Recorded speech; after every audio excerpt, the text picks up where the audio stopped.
Bonsoir. J'espère que la journée a été bonne pour vous. Bonsoir Samuel. Bien, alors, sans tarder, parce que j'ai beaucoup de choses à dire, on va juste peut-être faire un bref résumé pour ceux qui avaient peut-être oublié de prendre des notes hier midi, hier soir, hier après-midi. Bref résumé, et aussi pour ceux qui n'étaient pas là.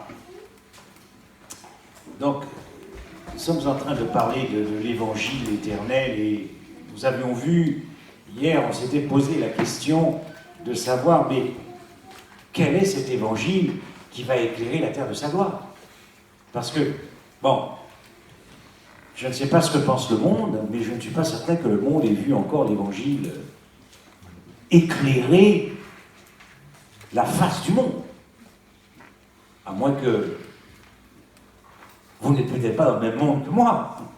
En tout cas, moi, dans le monde dans lequel je suis, je ne peux pas dire que j'ai vu cette puissance de l'évangile. Et donc on s'était interrogé sur la question de savoir, mais quel est cet évangile qui porte en lui-même cette puissance pour éblouir le monde, pour éblouir tout peuple, toute nation. Quand on sait combien c'est difficile de faire l'étude biblique à un témoin de Jéhovah, est-ce que vous imaginez un évangile qu'il faut pour pénétrer le judaïsme, pour pénétrer l'islam, le bouddhisme? Et nous avons vu que Paul nous donne la réponse. Si l'évangile est encore voilé, 2 Corinthiens 4, versets 3 et 4, il est voilé pour qui? Pour ceux qui périssent. Le voile, afin qu'ils ne vissent pas briller la splendeur de l'évangile, qui est la gloire du Christ, qui est le portrait de Dieu. Et donc nous avons vu que la gloire de Dieu, manifestée en Jésus-Christ crucifié, c'est cet évangile qui va éclairer la terre de sa gloire. Et nous avions vu que cette gloire, vous vous souvenez, je vous redonne les textes, Hébreux 2, verset 9, « Mais celui qui a été abaissé pour un peu de temps au-dessous des anges, Jésus, nous le voyons couronné de gloire à cause de la mort qu'il a soufferte. » Le dévoilement de la gloire, le dévoilement radical de la gloire de Dieu a été révélé à l'univers, à Golgotha.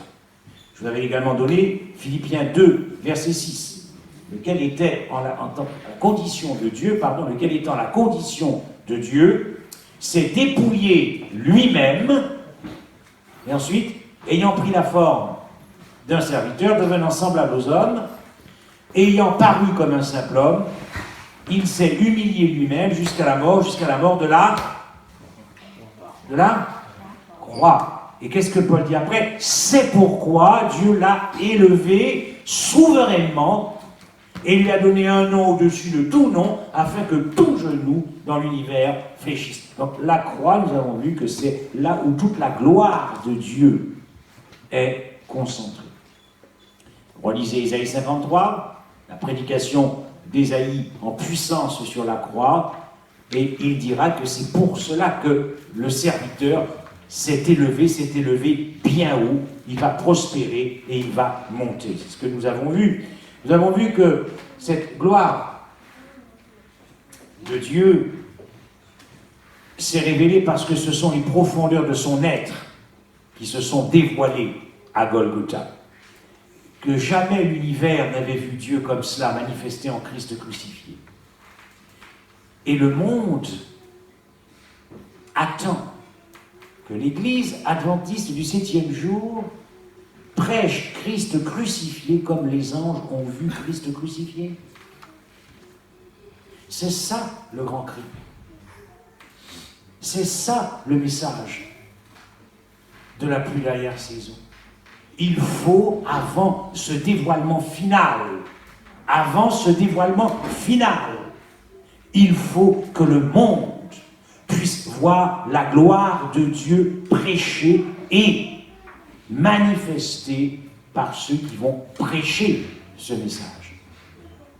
Il faut, parce que lorsque les anges ont vu une vue de l'intérieur de Dieu à la croix, est-ce que vous avez vu comment ce dévoilement a stabilisé l'univers, les mondes, les autorités pour l'éternité? L'efficacité du sang de Christ qui préservera de toute apostasie. Il faut donc que le monde puisse voir cela. Mais si nous ne sommes pas capables de prêcher Christ dans une compréhension plus profonde, une connaissance plus profonde, une vision plus profonde, comment voulez-vous que la terre soit éclairée de sa gloire? Car c'est en fréquentant la croix que nous saurons nous-mêmes témoigner. C'est pour ça que Matthieu le dit, Matthieu 24 n'a pas encore été prêché. Et lorsque cet évangile sera prêché dans le monde entier, c'est-à-dire en vertu d'Apocalypse 18, une lumière qui va éclairer la terre de sa gloire, l'agapé de la croix, alors Jésus pourra revenir. C'est ce que nous avons vu. Nous avons vu, je ne m'attarde pas sur cette gloire de Dieu, où la résolution de son cœur était de se perdre éternellement. Nous ne prêchons pas assez la perdition. Nous ne prêchons pas assez la perdition de ce Dieu qui se perd à Golgotha, afin que nous puissions prendre sa place. La mort, puisque c'est notre mort, il est mort de notre mort. C'est ça la gloire de Dieu, qui renonce à vivre, qui renonce à l'existence. Si cela ne pénètre pas nos cœurs, je ne sais pas qu'est-ce qui va pénétrer nos cœurs. Je ne sais pas. Alors, nous allons continuer ce soir. 1 Corinthiens 1, verset 18, la prédication de la croix est une folie pour ceux qui périssent, mais pour nous qui sommes sauvés, elle est une... Bien. La prédication de la croix est donc une puissance, c'est la puissance de Dieu. Souvent, j'entends des frères et des sœurs nous dire « mais il n'y a plus de puissance dans les messages ». Vous entendez ça ou pas? C'est vrai. Il n'y a plus de puissance dans les messages. Mais qu'est-ce que Paul est en train de dire là?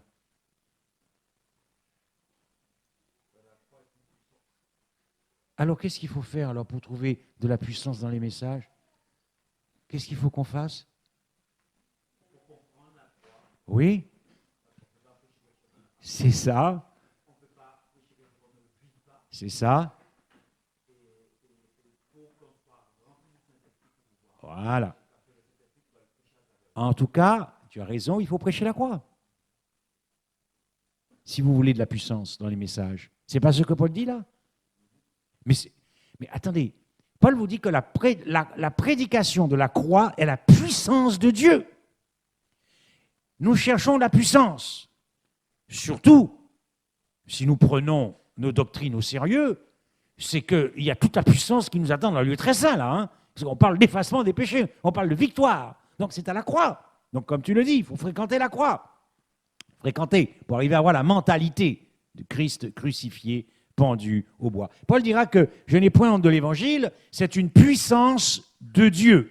Donc, la prédication de la croix et la prédication de la puissance de Dieu ne sont qu'une seule et même prédication.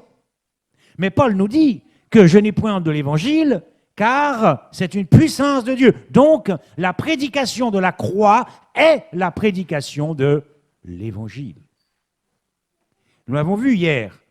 Nous avons vu que pour Paul, lorsqu'il annonce l'évangile, partout où il allait, ou lorsqu'il faisait des campagnes d'évangélisation, il prêchait Christ crucifié. Il annonçait l'évangile.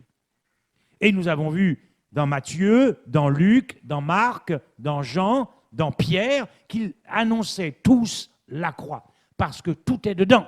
Tout est centré, concentré à la croix. Donc, la prédication de la croix est la prédication de l'évangile, la prédication de la croix est la prédication de la puissance de Dieu. Alors, nous prêchons Christ crucifié, scandale pour les Juifs et folie pour les païens, mais puissance de Dieu. Alors la question qu'il faut se poser, vous et moi, c'est qu'y a-t-il de si puissant à la croix? Parce que souvent nous disons, nous sommes assez subjugués par la puissance créatrice de Dieu. N'est-ce pas? Quand on regarde la création, quand on regarde le soleil, quand on regarde le coucher de soleil, quand on regarde les étoiles, quand on regarde la lune et autre chose, on est quand même subjugué par cette puissance créatrice. Mais il y a encore plus de puissance à Golgotha. Qu'y a-t-il de si puissant à Golgotha? Nous avions vu que le conflit cosmique avait surgi dans le cœur de la créature, alors même que le caractère de cette créature était parfait. Lucifer et les anges qui ont été séduits par Lucifer.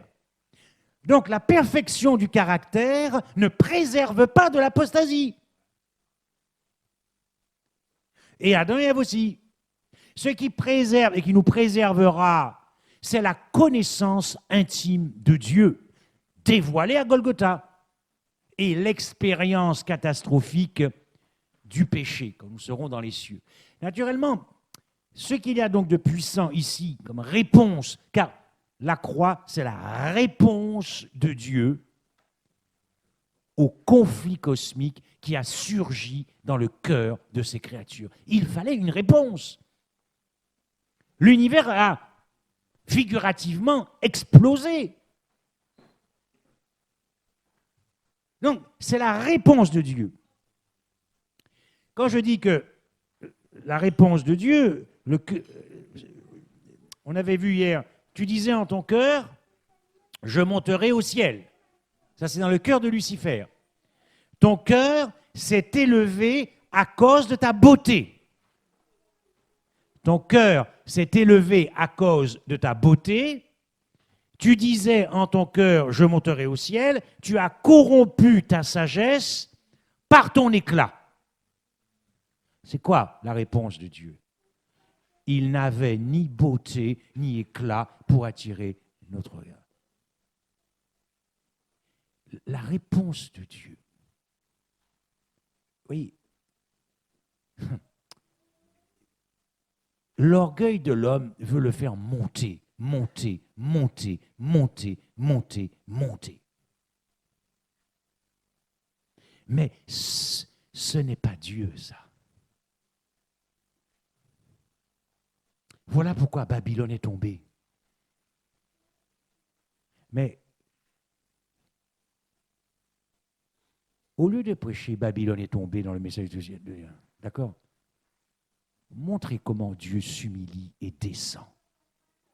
Pour montrer que Babylone est tombée parce que Babylone a voulu monter. C'est extraordinaire. Le péché prend naissance dans le cœur de la créature parce que l'homme veut s'élever.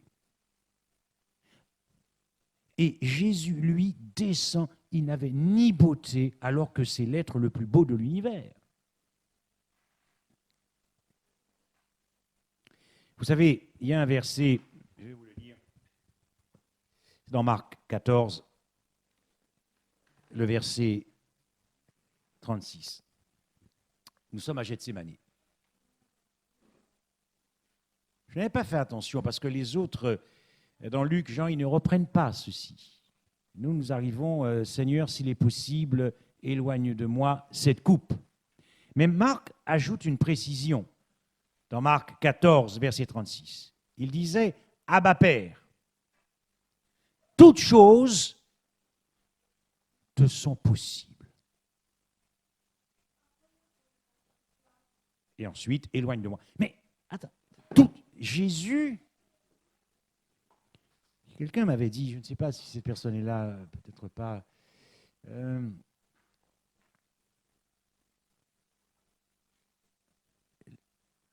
de toute éternité, la divinité s'était mise d'accord sur le plan de la rédemption.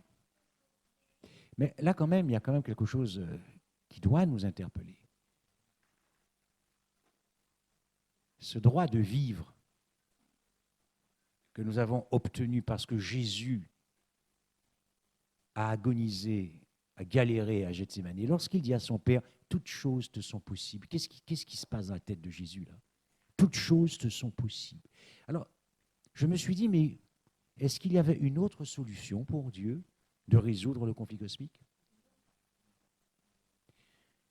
Toute autre solution n'aurait pas mis en valeur que Dieu est un Dieu de vérité et de liberté. J'avais pensé qu'il aurait pu détruire la race humaine. D'ailleurs, ce qu'il a fait dans le second Adam. Mais bon, on verra ça cette semaine. Il aurait pu détruire Adam. Mais tu n'es pas là, et je ne suis pas là non plus. Il aurait pu détruire Lucifer et ses anges aussi. Et puis les anges qui étaient restés fidèles par principe de précaution, car Lucifer exerçait une influence considérable sur eux. Il aurait pu, en un claquement de doigts, effacer dans la mémoire des êtres célestes le conflit cosmique. Ce n'est pas Dieu. Dieu ne transige pas avec la vérité. La vérité doit éclater sur qui est Dieu. Et ce n'était pas en détruisant ces créatures, il faut que Dieu se dévoile et dévoile le cœur de Lucifer. Donc, quand Jésus dit « toutes choses te sont possibles », la seule réponse de Dieu, c'est Golgotha. La puissance de Dieu, puisque c'est cette démonstration de Dieu à la croix qui va vaincre la puissance de Lucifer. C'est cela qu'il y a de puissant à la croix. C'est puissance contre puissance. Puissance contre puissance. Ça me fait penser, quand j'étais un peu plus jeune, là, je regardais des choses qui ne convenaient pas de regarder, naturellement. Et c'était la force du mal, la force du bien. Ça s'appelait comment, ce truc, encore? La guerre des étoiles. C'est pas ça? Non, c'est pas Goldorak. Star Wars, voilà. Donc, c'est puissance contre puissance. La puissance du bien contre la puissance du mal. La puissance de l'agapé contre la puissance du péché. C'est ce qui s'est joué dans la vie de Jésus, mais à Golgotha. Parce qu'il fallait démontrer que cette puissance qui existe dans le pécheur, c'est cet amour qui est centré sur lui-même, puisque nous sommes courbés à cause de ce péché, avon en hébreu, recroquevillé sur nous, tordu, centré sur nous-mêmes. Il faut démontrer que cette puissance-là n'est pas plus forte que l'agapé tourné vers l'autre. C'est ce qu'il y a de puissant. En tout cas, Dieu nous dit que c'est là où se trouve la puissance. C'est vrai que dans notre chair de péché, nous avons du mal, mais Dieu, ayant fait la démonstration, nous dit, si vous voulez la puissance, c'est dans le renoncement que se trouve la vertu, la puissance pour vaincre le péché. C'est ce que l'univers avait besoin de voir. Quand cette puissance a surgi dans l'univers, il fallait que Dieu fasse la démonstration que dans sa nature, tout est plus puissant que dans la nature du péché. Voilà ce qu'il y a de puissant à la croix. Ce qu'il y a de puissant à la croix, c'est que Jésus apparu pour détruire les œuvres du diable. Et il a détruit les œuvres du diable à Golgotha. Nous aurons l'occasion de voir ça la dernière conférence. Il a brisé la filiation qui nous unissait à Satan. N'oubliez pas que Jésus disait aux Juifs, vous avez pour père, c'est-à-dire à toi et moi, celui qui nous a appris à pécher, vous avez pour père le diable. Jésus à la croix va détruire notre solidarité qui nous unissait à Adam le transgresseur.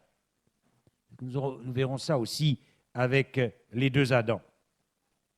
Alors, la question que je me pose, c'est que si Christ avait suffisamment de puissance pour abolir par son sacrifice le péché, les œuvres du diable et la puissance du diable, alors c'est que vraiment, à la croix, il y a suffisamment de puissance pour guérir nos cœurs. Et vous vous souvenez que nous avions parlé de cela. C'est pour ça que c'est la prédication de la croix qui a une si grande puissance et qui va éclairer la terre de sa gloire. Car dès lors que l'homme vient à l'existence, il a absolument besoin d'un sauveur pour guérir son cœur. Car si Christ a détruit les œuvres du diable à la croix, il y a donc suffisamment de puissance dans la croix pour guérir nos cœurs. Et nous l'avions vu comment ça fonctionne. Par ces meurtrissures, nous sommes guéris. Les cœurs des disciples ont été guéris lorsque Jésus leur a réexpliqué l'évangile centré sur la croix après la résurrection. Et les disciples nous disent tous, nous avons connu Dieu. Connaître Dieu. Nous avons connu l'amour. Mes frères et sœurs, ce n'est pas en laissant la parole de Dieu sur vos étagères que vous allez apprendre à connaître Dieu. Ce n'est pas à l'église, parce que ce n'est pas simplement 40 minutes, 30 minutes, 45 minutes de prédication une fois par semaine. Ce n'est pas ça qui vous permettra de connaître les profondeurs de Dieu. C'est une recherche personnelle. Vous ne pourrez pas compter sur votre pasteur. Vous ne pourrez pas compter sur vos anciens. Ils font ce qu'ils peuvent dans les églises. Mais connaître Dieu, c'est une affaire personnelle.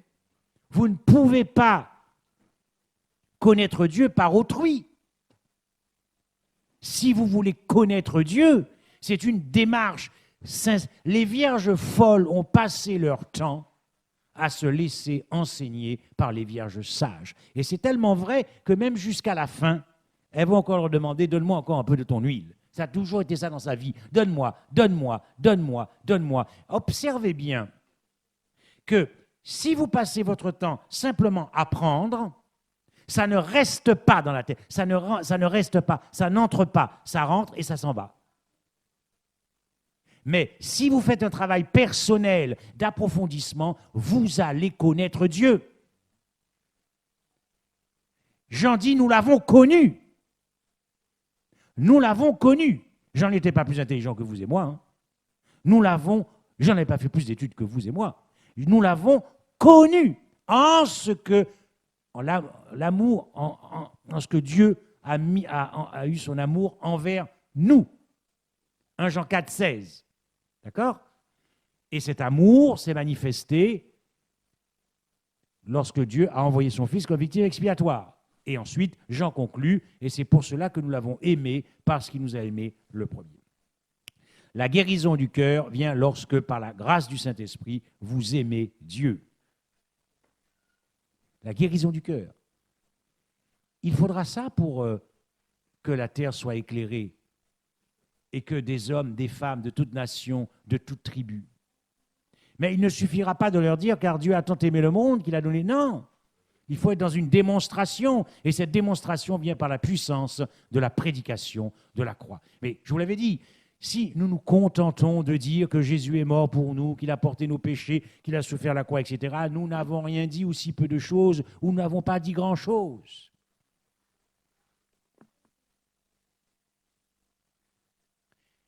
C'est dramatique, mes frères et sœurs. C'est dramatique. Je reconsultais encore observez les modèles d'études bibliques qui nous sont donnés. Nous avons des ouvrages comme ça, de modèles d'études bibliques qui nous sont donnés pour faire des études bibliques. Nous devrions avoir des dizaines et des dizaines et des dizaines de prédications sur la croix, sur tous les aspects. Tous les aspects. La profondeur de la croix. On aborde ça un peu au travers de la justification par la foi. Et puis après, on passe à autre chose, la famille. Mais comment voulez-vous que la famille fonctionne si la croix n'est pas plantée dans le couple? Comment voulez-vous que ça fonctionne? Comment voulez-vous que l'Église soit unie si la croix n'est pas plantée dans l'Église? Comment voulez-vous que tout fonctionne si rien n'est connecté à la croix? Ce n'est pas possible. Et pourtant, Dieu dit que la prédication de la croix, c'est la puissance de Dieu. C'est la puissance de Dieu. Autrement dit, plus vous prêchez la puissance de Dieu dans l'Église, plus vous prêchez la croix. Et plus vous prêchez la croix, plus vous prêchez l'Évangile. Moins vous prêchez la puissance de Dieu, moins vous prêchez la croix. Moins vous prêchez la croix, moins vous prêchez l'Évangile, ce qui donne un christianisme sans Christ. Voilà pourquoi Christ est à la porte. Observez ce que Paul dit.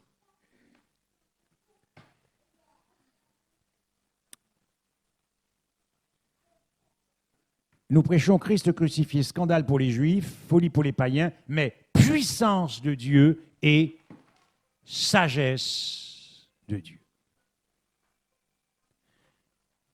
Donc, la prédication de la croix, c'est la prédication de la sagesse de Dieu. Nous avons vu assez rapidement ce qu'est. Donc, vous voyez, vous pouvez déjà faire beaucoup de prédications centrées sur la puissance de Dieu, en disant la puissance de Dieu est à la croix. Maintenant, nous arrivons à la sagesse de Dieu, puisque Paul nous dit que la prédication de la croix, c'est la sagesse de Dieu. Parce que, pareil, dans la réponse de Dieu au conflit cosmique, la question qui se pose, c'est que Dieu est-il digne de régner dans l'univers? Voyez, la croix change notre regard sur Dieu et notre motivation de cœur. Pourquoi j'ai choisi d'être adventiste? OK? Pourquoi j'ai donné mon cœur à Christ? Quand la croix change le regard de Dieu, on ne se préoccupe pas de soi-même. On se préoccupe de Dieu. Comment il va se débrouiller dans l'univers? On se préoccupe de l'éternité pour Dieu. Comment cette histoire va finir? On se préoccupe du bonheur de Dieu. On se préoccupe de la joie de Dieu. On ne se préoccupe plus de soi-même. On ne se préoccupe pas simplement de sauver sa peau pour aller au ciel, mais on se préoccupe du Christ. C'est ça le regard de la croix. Car dans ma vie, l'univers regarde si dans ma vie, Dieu mérite de régner. L'univers observe si dans ma vie, la vie que je vis tous les jours, est-ce que Dieu est digne de régner? Si Dieu n'est pas digne de régner en moi, si Dieu est vaincu, si c'est un échec parce qu'il constate qu'il n'a pas pu régner dans ma vie, vous croyez que cela le laisse indifférent et que cela n'impacte pas l'univers? Christ a réglé et a mis tout le monde d'accord. Mais l'univers compte sur vous et moi pour qu'il n'y ait pas un deuxième conflit quand nous monterons au ciel. Donc, Dieu compte sur toi pour sécuriser l'univers aussi. Sinon, tu ne pourras pas monter. Il ne s'agit pas de sauver sa peau. Il s'agit de sécuriser le trône de Dieu durant l'éternité à cause de ce conflit.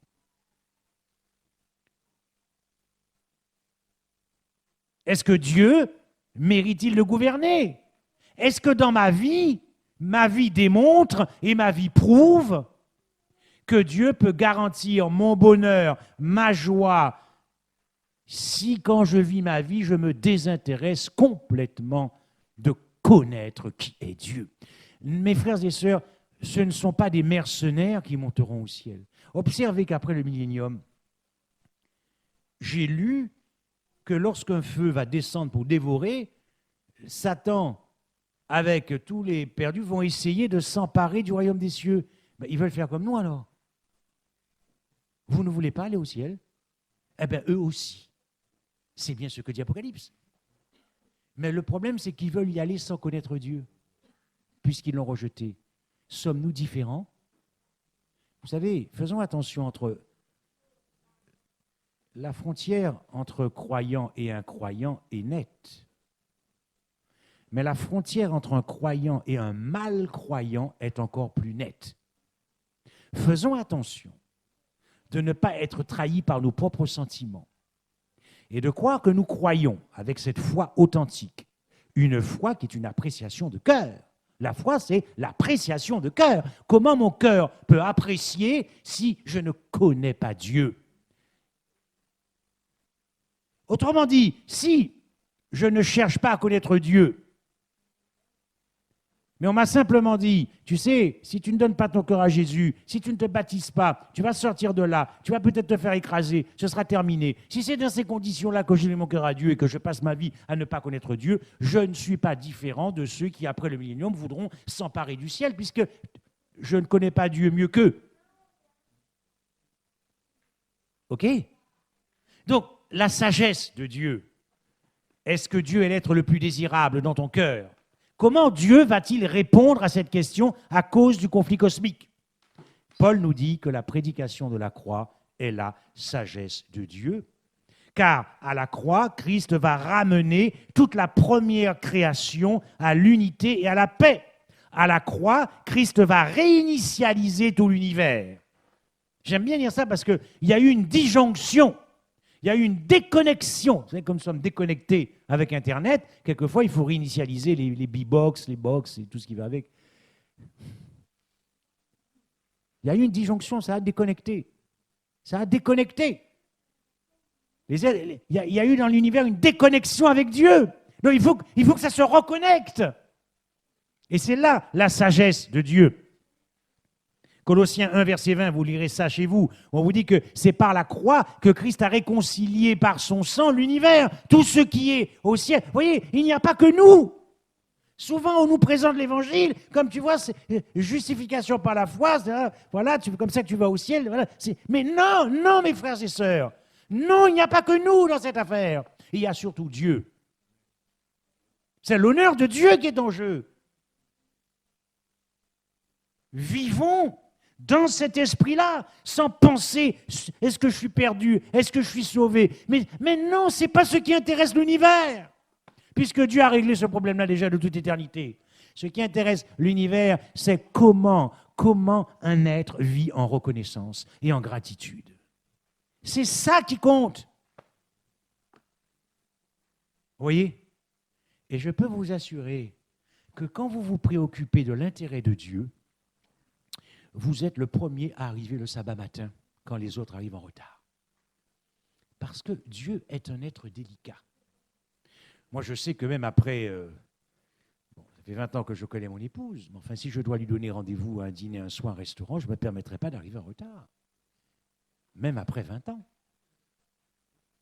Parce que si je veux être un délicat, un gentleman délicat, ou quelquefois, évidemment, ce n'est pas toujours comme ça. Mes frères et sœurs, quand vous vous préoccupez de Dieu, vous êtes à l'heure le jour du sabbat. Parce que vous êtes à l'heure quand vous allez au travail. Vous êtes à l'heure quand vous allez au travail. Quand il faut partir en vacances, s'il faut être à 3 heures du matin pour prendre un vol qui assure quand même l'arrivée, hein, qui fait départ et arrivée, mais comment on appelle ça, les vols charters, vous êtes à l'heure, et même avant, la joie, la joie, la joie. Quand il faut prendre un train et qu'il n'y en a qu'un seul pour partir en vacances, vous êtes en avance, vous prévoyez. Mais quand il s'agit de venir glorifier Dieu, parce que tu as pris conscience du prix qu'il a payé et de la grâce, mais voyez, tu t'occupes de Dieu. Lorsque le mercredi soir, il n'y a plus personne en réunion de prière parce que les messages ne sont pas bons, mais tu t'occupes de Dieu. Donc quand tu t'occupes de Dieu, tu viens et tu dis, Seigneur, Satan ne pourra pas t'accuser parce que si je suis le seul, eh bien, je représente la communauté. Je m'occupe des affaires de mon maître.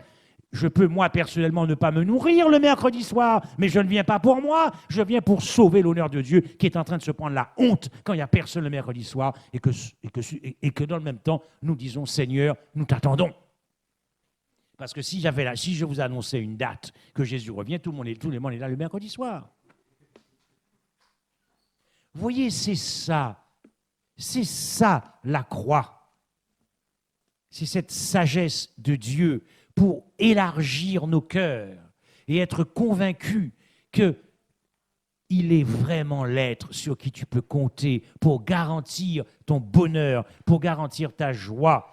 C'est aussi par sa sagesse à la croix qu'il a dévoilé la vérité sur Lucifer. Colossiens 2, verset 15, quand il est écrit qu'il a dépouillé les dominations et les autorités et qu'il les a livrées publiquement en spectacle, en triomphant d'elles à la croix. Il y a tellement de puissance à la croix, il y a tellement de sagesse. Nous manquons de puissance, nous manquons de sagesse, alors prêchons la croix. Prêchons la croix, et vous verrez comment nous allons aller de sagesse en sagesse, et nous irons de puissance en puissance. Lorsque Paul écrit aux Corinthiens, nous sommes ici dans une ville grecque.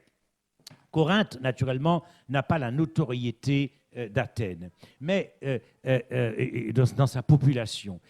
Mais il faut savoir que les Corinthiens, même chrétiens, donc les païens qui s'étaient convertis au christianisme, étaient encore très influencés par la philosophie gréco-romaine. Donc lorsque Paul dit ici que scandale pour les Juifs, évidemment, parce que les Juifs cherchent des miracles, les Juifs cherchent les miracles, c'est le texte qui va le dire après, les Juifs cherchent des miracles, évidemment, pour les Juifs, il n'y a aucune puissance, miracle, puissance, il n'y a aucune puissance à la croix, puisqu'ils connaissent la loi de Moïse. Celui qui est pendu au bois est maudit. Il n'y a pas de puissance. Au contraire, c'est le chaos, c'est la faiblesse, c'est maudit. Abandonné de Dieu. Dès lors que tu es abandonné de Dieu, il n'y a aucune puissance, il n'y a que de la faiblesse. Okay. Donc pour les Juifs, c'était une pierre d'achoppement parce qu'ils cherchaient de la puissance, mais ils ne trouvaient pas cette puissance à la croix. Donc la croix était une pierre d'achoppement. Mais pour les païens, donc les païens, et là comme Paul s'adresse aux Corinthiens, et donc il sait que les chrétiens sont influencés pas par le communisme, ça n'existait pas à l'époque, mais disons par la philosophie gréco-romaine. Donc, pourquoi ? Parce que pour la philosophie gréco-romaine, la croix heurte violemment la pensée. La croix heurte violemment l'entendement et la conscience, car la croix est à l'opposé, est à l'inverse de tout ce que la philosophie gréco-romaine, en quête précisément de sagesse, en quête de beauté, en quête de connaissance, recherche. C'est à l'opposé. Donc c'était aussi une pierre d'achoppement pour les philosophes. Aussi, la condition d'ignominie de ceux qui sont crucifiés. Ce sont des sous-hommes, des esclaves, des criminels, des assassins. Donc, pour la philosophie gréco-romaine, la sagesse ne peut venir que des puissants, que des philosophes, que de ceux qui sont d'une noble naissance. Donc, ce n'est pas possible avec la croix. Ce n'est pas possible avec la croix. Et cependant, Paul nous dit que précisément, la croix est la puissance de Dieu. Donc, ce que les Juifs recherchaient, ils ne l'ont pas vu à la croix. Ce que les païens recherchaient, ils n'ont pas vu à la croix. Mais est-ce que nous aussi, nous n'avons pas encore compris que toute la puissance et la sagesse est à la croix? Lorsque Paul dira « Car puisque le monde avec sa sagesse n'a point connu Dieu », pourquoi ? Parce que puisque effectivement l'homme ne peut pas voir toute la sagesse de Dieu à la croix, l'homme cherche par sa propre sagesse le bonheur, la joie, la liberté hors de Dieu, sans Dieu, hors de Dieu, l'augmentation de vie, plus de moi. Enfin, comprenez bien qu'ici, nous sommes en train de réactualiser l'arbre de la connaissance du bien et du mal, parce que nous avons, même encore croyants, nous continuons de croquer de cet arbre, de ce fruit de l'arbre, parce que ce fruit nous donne plus de moi, plus de promotion, plus d'ivresse, plus d'élargissement de moi, plus d'agrandissement, plus de tout ce que vous voulez. Naturellement, nous sommes faits de la même pâte, donc vous comprenez, plus de saturation de moi. C'est la sagesse de l'homme, ça. Mais Dieu dit, le bonheur est dans le renoncement. Est-ce que Dieu ment? Alors, nous tournons encore trop facilement le dos au bonheur, puisque c'est dans le renoncement que se trouve le bonheur. Voilà ce que Paul veut dire. Et lorsque Paul ajoute à propos de la sagesse, car la folie de Dieu est plus sage que les hommes, et la faiblesse de Dieu est plus forte que les hommes, nous sommes encore à la croix, là. Ce que Paul veut dire, c'est que la sagesse de l'homme conduit l'homme dans la fosse. La sagesse de l'homme conduit l'homme dans la fosse. La sagesse de l'homme qui consiste à croire qu'il n'y a pas de joie à suivre Christ, qu'il n'y a pas de bonheur à suivre Christ. Nous démontrons encore à l'univers, même dans nos églises, que nous préférons la sagesse des hommes. Parce que nous pouvons venir à l'église et ne pas être intéressés par Christ, par la croix, par l'enseignement. Jésus dit, mais aie du zèle. Mais alors, mes frères et sœurs, ce qui est extraordinaire, c'est que lorsque Paul dit que c'est par lui que vous êtes en Jésus-Christ, lequel de par Dieu a été fait pour nous sagesse, puisque nous parlons de sagesse et de la croix, il faut savoir que Dieu avait déjà racheté l'homme. La sagesse, nous parlons. Dieu avait déjà, dans sa sagesse, racheté l'homme avant que l'homme ne vienne à l'existence. Quel Dieu avons-nous? Non, non. Ça ne vous donne pas envie de sourire? Pas de dire amen, mais de sourire. En tout cas, moi, écoutez, sachez que tout ce que je vous dis, je ressasse ça tous les jours dans la tête.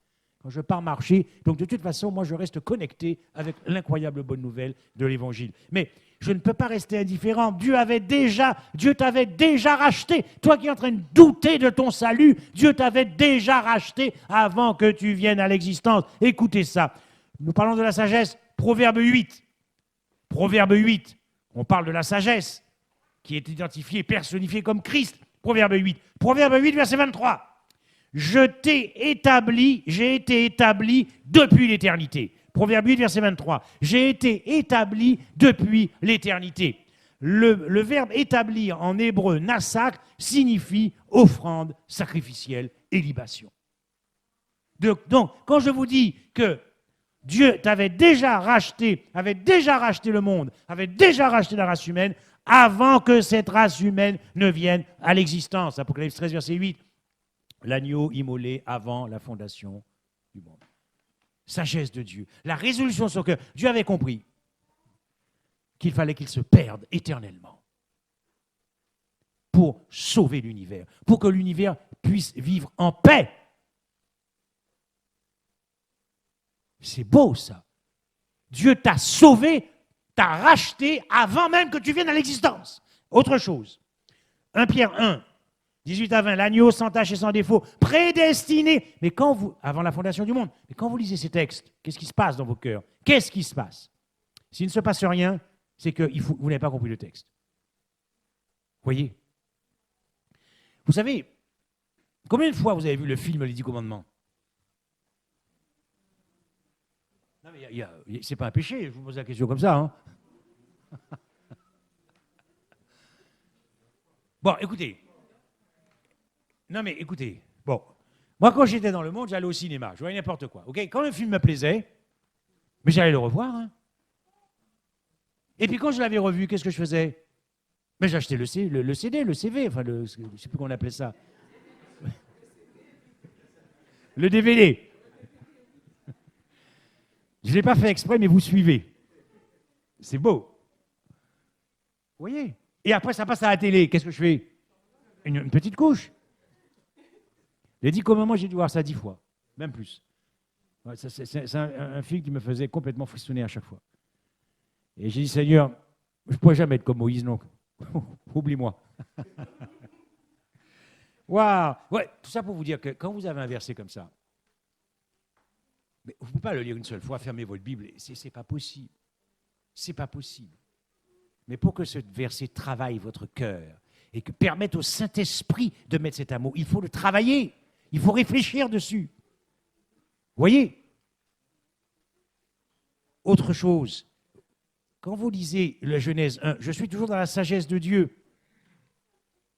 Tout était bon, tout était bon, tout était bon, tout était bon, tout était très bon, tout était bon, tout était très bon. Genèse 1, Genèse 2, tout est bon, tout est bon, tout est bon. Premier jour, tout est bon, tout est bon, tout est bon, tout est très bon. N'est-ce pas? Le mot hébreu, c'est tov. Mais ce mot hébreu contient l'idée de tavar. Tavar, tov, tavar. Et tavar en hébreu, c'est égorger, sacrifier, massacrer et boucherie. Quand je vous dis qu'au moment où Dieu crée l'homme, il signe son décret de mort parce qu'il sait ce qui va se passer. Mais il préfère que l'homme existe. Il s'efface. Il va disparaître pour laisser la place à sa créature. Ce n'est pas un amour fou. Ce n'est pas un amour fou, ça. Mais c'est un amour, mais c'est plus que fou. C'est ce que les anges ont vu, c'est ce que les anges ont compris. Tavar, Ésaïe 53, verset 7. Un agneau, il était comme un agneau qu'on mène à la boucherie. Voilà, c'est ça, Tavar. Ok. Je vous laisse également Proverbe 9, versets 1 et 2. Vous avez la sagesse, on parle de la sagesse, et on dit égorger. Voilà. L'un des verbes en hébreu pour créer, former, ou maître ou créateur est kana. Et ce mot hébreu signifie racheter, acquérir et posséder. Je vous donne les versets. Dans Genèse 4, verset 1, elle conçut enfantant Caïn. Et elle dit, j'ai formé un homme. C'est kana, qui signifie racheter aussi, acquérir. Tout le livre de Ruth est là-dessus. Racheter, acquérir, rédemption, racheter pour l'homme. Dans le psaume 139, verset 13, c'est toi qui as formé mes reins et qui m'as formé, kana, racheter, acheter, acquérir, rédemption, pour mettre, dans Genèse 14, verset 19, béni soit Abraham par le Dieu très haut, maître du ciel, maître, kana. Deutéronome 32, verset 6, n'est-il pas ton père, ton créateur? Kana, qui est associé à Assa, celui qui t'a formé. Ésaïe 53, verset 5, ton créateur, Assa, qui signifie aussi kana et qui signifie présenter une offrande. Tout ça pour vous dire que dans la sagesse de Dieu, Dieu te sauve, Dieu sauve l'homme avant qu'il n'existe. Même le premier verset de la Genèse, Dieu créa, au commencement, Dieu créa. Le verbe créer, bara en hébreu. Ce verbe en hébreu signifie soit couper, soit manger. Mais brit, c'est alliance. Et ce qui est au cœur de l'alliance, c'est la promesse de l'agneau. Vous voyez comment, déjà au premier verset, sans naturellement, je dirais, mettre de côté toute la puissance créatrice de Dieu dans ce verset, mais vous voyez déjà que déjà Dieu avait pris ses responsabilités. La sagesse de Dieu.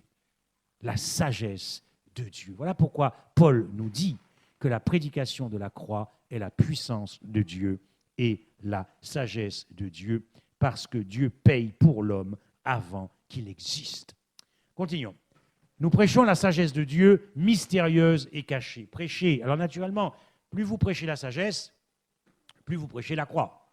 Plus vous prêchez la croix, plus vous prêchez l'évangile. Moins vous prêchez la sagesse, moins vous prêchez la croix, moins vous prêchez la croix, moins vous prêchez l'évangile, ce qui donne un christianisme sans Christ. Paul nous dit aussi que la prédication de la croix est la prédication du mystère de Dieu, puisque nous avons vu que la croix, c'est la sagesse de Dieu, donc la croix, elle est mystérieuse et cachée. Oui, cachée, puisque, nous l'avons vu, de toute éternité, Dieu avait déjà payé, cachée, mystérieuse et cachée. La prédication de la croix est la prédication du mystère de Dieu, car en mélangeant sa race divine à la tienne, à la mienne, à notre race, mais notre race est une race déchue. Mélanger sa race à la honte. Souvent, nous n'aimons peut-être pas être vus avec des gens qui n'ont pas forcément bonne réputation. N'est-ce pas? Bon. Si vous êtes dans une boîte de nuit et que vous croisez le pasteur, vous allez peut-être vous dire, je vais avoir des problèmes. Le pasteur aussi, peut-être, je ne sais pas. Il y a des gens qu'on n'a peut-être pas envie de voir. Il y a des gens qu'on n'a peut-être pas envie de croiser. Vous voyez, si vous avez un homme qui est recherché avec sa photo partout et que vous allez dîner avec lui, ça va peut-être vous embarrasser, n'est-ce pas? Vous avez les jeunes qui disent « Ah ben non, maman, ne t'inquiète pas, je ne me promène pas avec la racaille », même si je n'aime pas trop ce terme. Vous voyez, c'est un peu ça l'ambiance, d'accord? Mais Dieu, alors, il a mélangé sa race, il a uni sa race, l'incarnation, avec la tienne. Et c'est ce mélange, en prenant cette humanité, qu'il est allé clouer à la croix le mystère de Dieu, puisque nous sommes là sous la prédication de la croix, et la prédication du mystère de Dieu et la prédication de la croix sont une seule et même prédication. Mais écoutez ceci. Il n'a pas considéré, Jésus n'a pas considéré comme un vol d'être égal avec Dieu. Il ne l'a pas considéré. Jésus n'a pas considéré que c'était une usurpation que d'être égal à Dieu. Jésus n'a pas considéré que d'être égal avec Dieu était comme si il avait pu acquérir indûment un bien. Il faut comprendre, mes frères et sœurs, aussi, ce mystère de Dieu. Il n'a pas cherché, Jésus, néanmoins, à se prévaloir de cette égalité.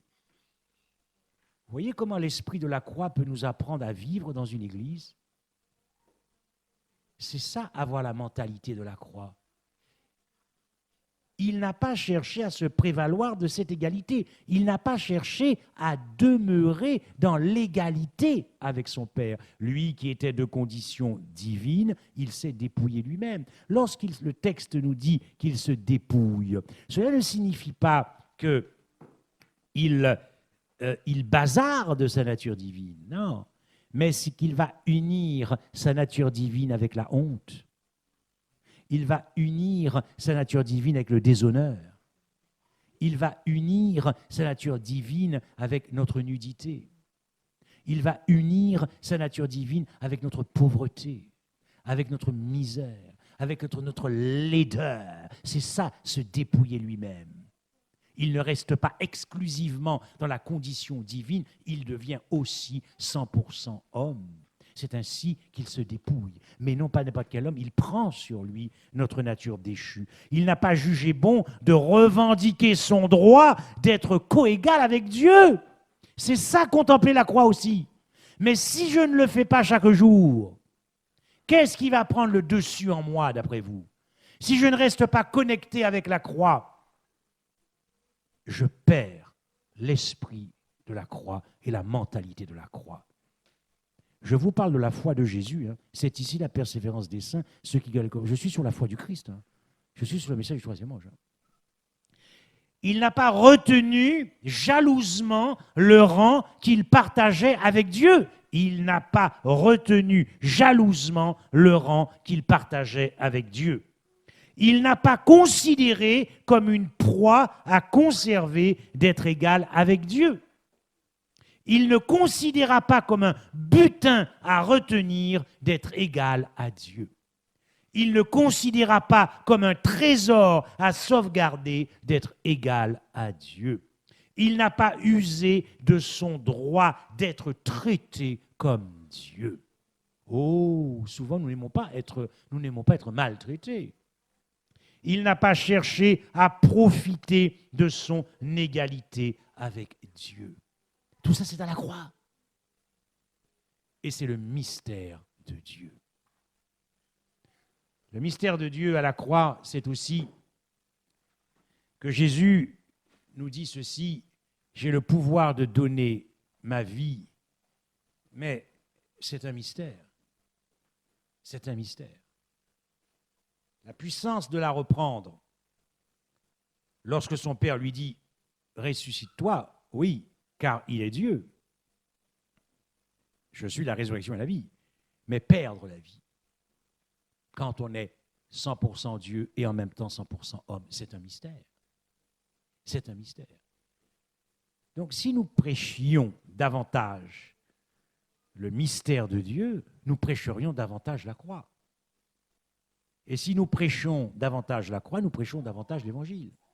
Mais moins nous prêchons le mystère de Dieu, moins nous prêchons la croix, et moins nous prêchons la croix, moins nous prêchons l'Évangile, ce qui donne un christianisme sans Christ. Prêcher la croix, c'est aussi prêcher la justice de Dieu. C'est lui que Dieu a destiné par son sang à être pour ceux qui croiraient victime propitiatoire, afin de montrer sa justice, parce qu'il avait laissé impunis les péchés commis auparavant au temps de sa patience. La croix est le jugement de Dieu contre le pécheur. La croix est le verdict de Dieu contre le pécheur. La croix est la sentence et la condamnation du pécheur et de ses péchés. Ainsi, lorsqu'il fut pendu au bois, Christ a attesté que c'est le pécheur qui est crucifié en ta personne et en ma personne. C'est la justice de Dieu, parce qu'il avait laissé impunis les péchés commis auparavant au temps de sa patience. C'est la condamnation du pécheur qui prouve que le péché a été condamné. C'est l'exécution du pécheur qui prouve que la condamnation due au péché est accomplie. C'est l'exécution du pécheur qui prouve que le jugement de condamnation contre le péché est accompli.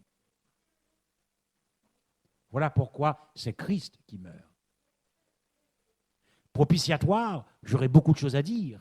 Propitiatoire, beaucoup de choses à dire. Simplement, retenez que la Septante l'a traduit par caporet, couvercle, n'est-ce pas? Le propitiatoire qui nous couvre, qui nous interpose. Christ s'interpose entre la loi et le pécheur, puisque le propitiatoire, c'est le couvercle qui était sur l'arche de l'Alliance.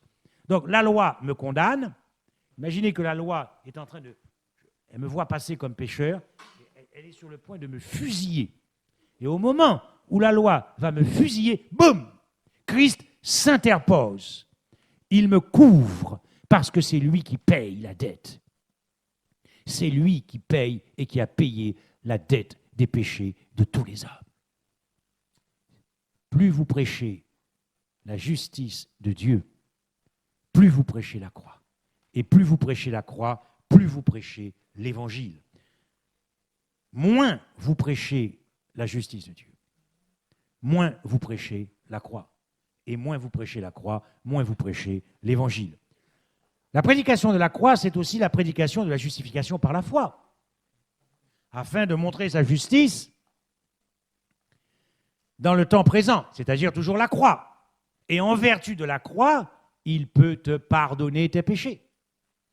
Pourquoi? Puisqu'il a payé la totalité de ta dette, de tes péchés, et que tu ne peux pas être puni 2 fois pour les mêmes péchés. Donc le péché, incroyable bonne nouvelle de l'Évangile, le péché ne peut plus te tuer, le péché ne peut plus t'accuser, le péché ne peut plus te condamner, le péché ne peut plus te mettre à mort lorsque tu demandes pardon, et c'est parce que Christ a été fait propitiation pour nous qu'il peut ne pas nous imputer ce péché, parce que tout a déjà été payé. Si le péché nous était imputé, alors nous serions condamnés une 2e fois, car c'est la non-imputation du péché qui nous délivre du châtiment. C'est la non-imputation du péché qui nous délivre de la colère de Dieu, et qui confirme que la dette a bien été payée.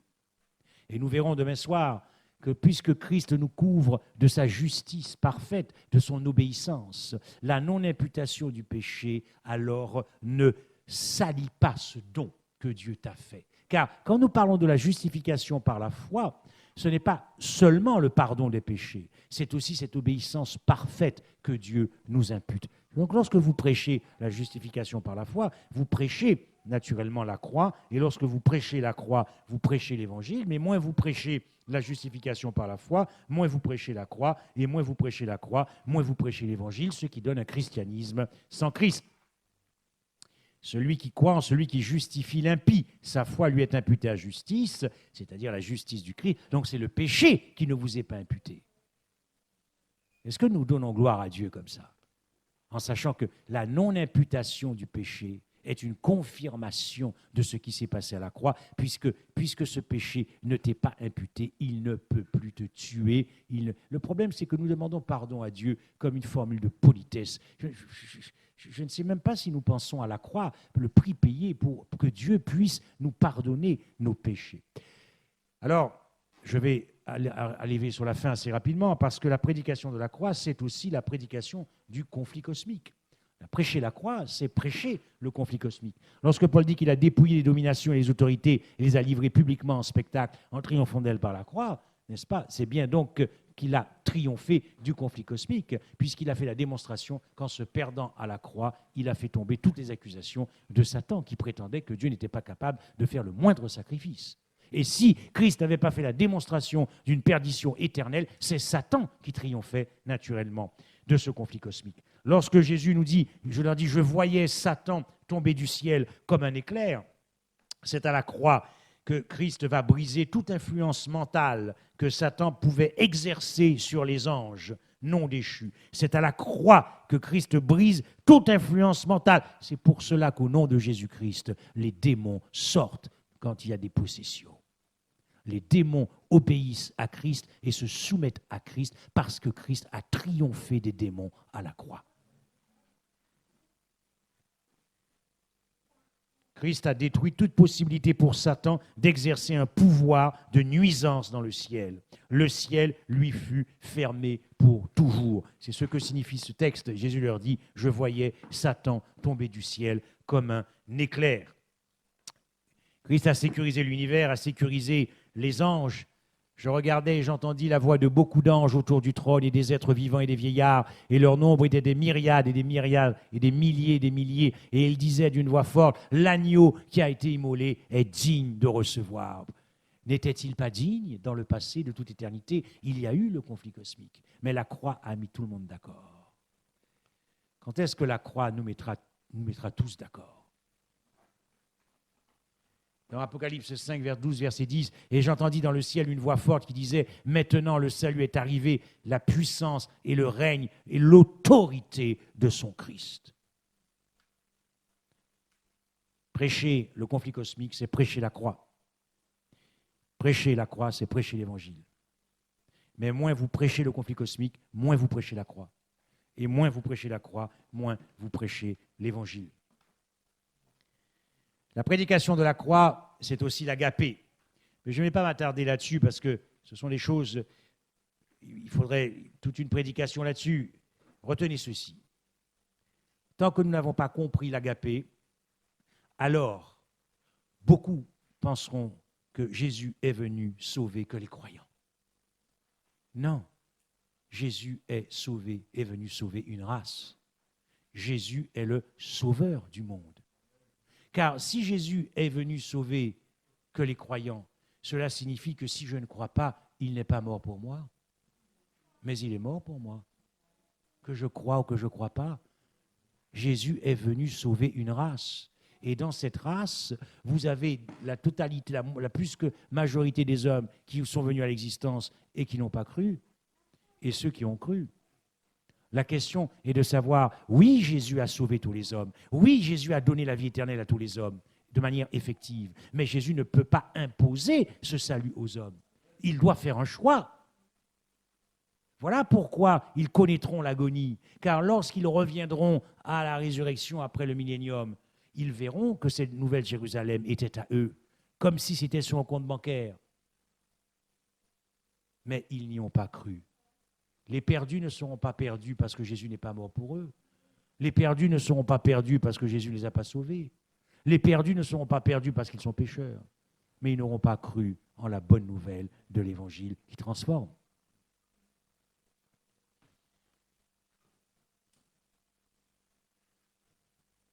Prêcher la croix, c'est prêcher le sanctuaire.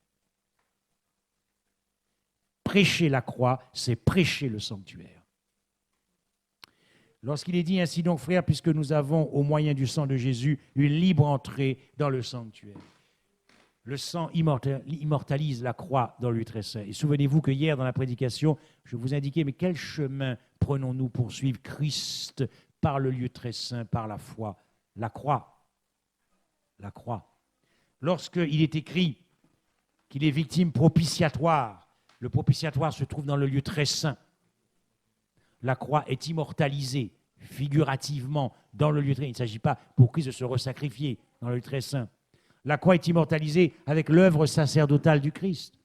Car si nous confessons nos péchés, il est fidèle et juste pour nous les pardonner et pour nous purifier de toute iniquité. Plus vous prêchez le sanctuaire, plus vous prêchez la croix, plus vous prêchez la croix, plus vous prêchez l'évangile, moins vous prêchez le sanctuaire, moins vous prêchez la croix, et moins vous prêchez la croix, moins vous prêchez l'évangile. La prédication de la croix, c'est aussi la prédication de la foi. Observez ceci. Ayant les regards sur Jésus, le chef et le consommateur de la foi, qui ont vu de la joie, a souffert la croix. C'est à la croix que l'on rencontre la foi. Il n'y a pas de foi s'il n'y a pas eu de rencontre des profondeurs de la croix. Ça ne tient pas et ça ne tiendra pas. Ça ne tiendra pas quand le pire va arriver. Ça ne pourra pas tenir quand le pire va venir si notre foi n'est pas enracinée dans l'agapé de la croix. Éphésiens 3, à partir du verset 16-17. Observez ceci. Dans Galates 3, il est dit ceci au verset 1. « Ô Galates, dépourvus de sens, qui vous a fasciné, vous aux yeux de qui Christ a été peint comme crucifié ?» Et j'aime beaucoup le verset 2. « Voici seulement ce que je veux apprendre de vous. Est-ce par la loi des œuvres que vous avez reçu l'Esprit ou par la prédication de la foi ?» La prédication de la foi. Mais qu'est-ce que c'est que la prédication de la foi? C'est le message de la foi, c'est la proclamation de la foi. C'est quoi cette proclamation de la foi? Revenez au verset 1. « Ô Galates dépourvus de sens, qui vous a fasciné, vous aux yeux de Christ a été peint comme crucifié ?» Christ crucifié, c'est la prédication de la foi. Dans Galates 3, verset 22 ou 23, il est dit que avant que la foi ne vînt, ce n'est pas notre foi en Christ là. Là, ici, c'est Christ qui est le sujet de la foi. Avant que la foi ne vînt, nous étions enfermés sous la garde de la loi en vue de la foi qui devait être révélée, la croix, ce qui est sous-jacent, la foi du Christ. La foi étant venue, ce n'est pas la tienne. Voyez, prêcher la foi, c'est prêcher Christ crucifié en puissance. Et prêcher Christ crucifié en puissance, c'est prêcher l'évangile en puissance. Mais si nous ne prêchons pas la foi, nous ne prêchons pas la croix. Et si nous ne prêchons pas la croix, nous ne prêchons pas l'évangile. Et ça donne un christianisme sans foi. Et enfin, pour finir, la prédication de la croix, c'est la prédication du Saint-Esprit. Un texte pourtant que nous connaissons bien. Un texte que nous connaissons bien. Et quand il sera venu, il convaincra le monde en ce qui concerne le péché, la justice et le jugement. N'est-ce pas? Mais le péché, la justice et le jugement, ça s'est passé où? Ça s'est passé où? À Golgotha. Comment voulez-vous que le Saint-Esprit puisse travailler dans ce monde pour convaincre le monde de péché, de justice et de jugement si vous ne parlez pas à la croix, puisque la fin du monde a déjà eu lieu à Golgotha? Et lorsque le Fils de l'homme sera élevé, le jugement de ce monde est venu et j'attirerai tous les hommes à moi. Jean 12, 31. Il n'y a plus de seconde mort pour la race humaine puisque la fin du monde a déjà eu lieu à Golgotha. Observez cette citation de Madame White. Et j'en ai quasiment fini. Madame White dit ceci. Le Saint-Esprit cherche sans relâche à attirer sans relâche à attirer l'attention des hommes sur le grand sacrifice.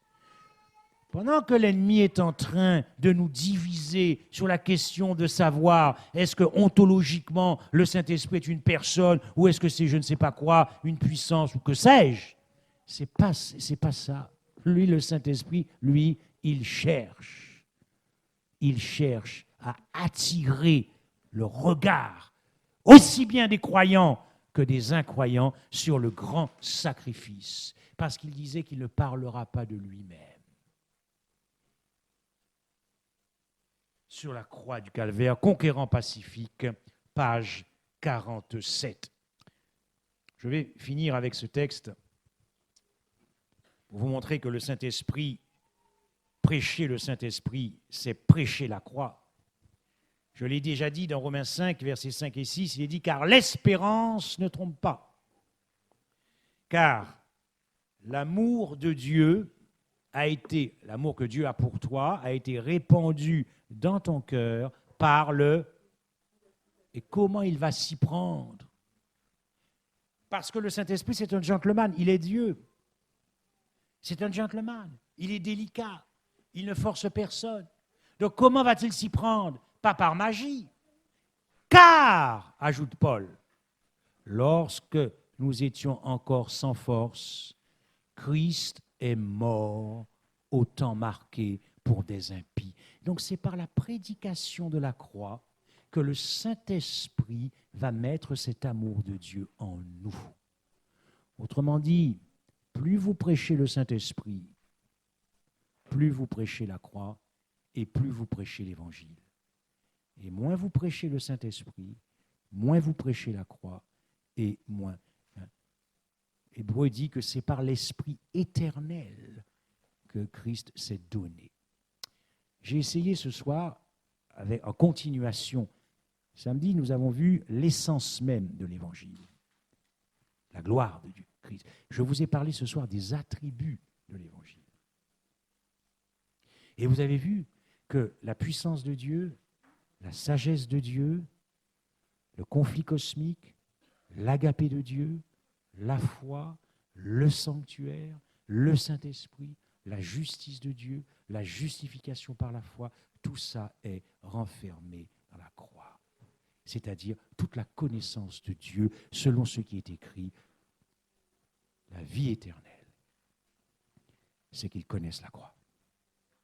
Voilà pourquoi Dieu va faire une faveur extraordinaire à notre Église. Parce que nous sommes lents à comprendre. Nous sommes lents. Partout où je passe dans les églises et que je prêche ces messages, sur l'instant, il y a comme un déclic. Il y a comme une prise de conscience. Mais ça part. On oublie. Vous voyez? Mais Jésus a dit, je répandrai sur la maison de Jérusalem et sur les habitants de Jérusalem un esprit de grâce et de supplication. Et ils tourneront leur regard. Enfin, ils tourneront leur regard vers celui qu'ils ont percé. C'est la pluie de l'arrière-saison et le grand cri.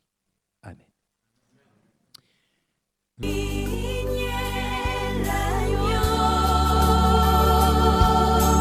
Assis sur